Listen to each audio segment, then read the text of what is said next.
What's the meanest thing your husband has ever said to you? My parents adored him and saw potential in him. His parents really enjoyed having me around and frequently invited me to their family functions. I was the only one who ever called him Danny and even had asked if it was alright to call him that. To which he smiled and replied, "I'll always be your Danny." Danny was in a horrific car crash when I was a junior in late December. He was T-boned by a truck driver who was high on powder and had been drinking. The driver ran a red light which ended up plowing Danny into the light-changing post. The force spun his car and it easily could have nosedived into the river if it weren't for a tree that caught the edge of the front end, making the car come to a standstill. He had a shattered jaw, broken collarbone and a punctured lung. For 2 seemingly long and painstakingly days after his emergency surgery, he was in a coma and placed in the ICU. Tubes and wires were everywhere, followed by the sounds of the breathing machine and the heart monitor and whatever else so-called gizmos they had him hooked up to. The only time I left his side was to go to the bathroom. His mom allowed me to stay the entire time. He was barely recognizable as his face was 3 times the size it should have been. Bruises and cuts covered him and of course the endless supply of tubes and wires.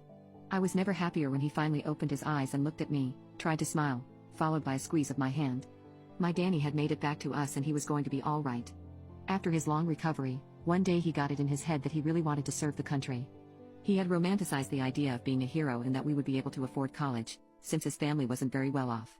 While I admired and always thanked veterans for serving, I just had a bad feeling about Danny enlisting. For some reason, deep down, I knew the day he would leave for training would be the day that my Danny died.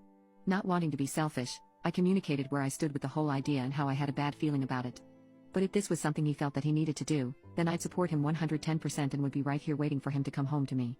After he dodged a few red flags, like having a metal plate in his jaw which the military may not accept readily, Danny succeeded in enlisting. Before I knew it, we were saying goodbye to each other. After he left, I cried myself to sleep every night, and I couldn't understand why. I just did. I wrote uplifting letters to him daily and counted down the days for his graduation. The day finally came when we got to attend the ceremony, and we were finally reunited in joyful smiles and tears. It was then that I thought perhaps I was just being paranoid and that maybe everything would be all right.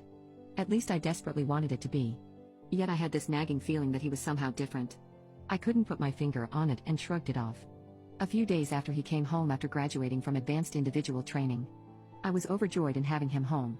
I didn't care that somehow he wasn't Danny, that something was off. The Daniel that came back was short-tempered.